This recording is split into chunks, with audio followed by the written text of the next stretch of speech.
Çox bəlalarla rastlaşdım.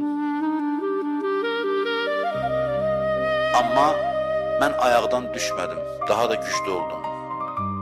Dərdlərimdən dərs aldım, öyrəndim. Cəmaatın namərdliyini gördüm, qırıldım onlardan, qopdum onlardan. Sonra öz-özümə dedim, axı niyə gözləntim var idi ki? Əvvəldən bilərdim. Niyə gözləntim var idi? Sonra zərbələr çoxaldı, öz-özümə fikirləşdim ki, Allah niyə məni bu qədər yandırır? Niyə məni bu qədər vurur? Məyər mənə düşməndir? Sadə suallar verir. Məyər mənə düşməndir, məni şeytan üçün yaradıb. Kimsə məcbur eləyib Allahı, nəuzubillah, məni yaratsın.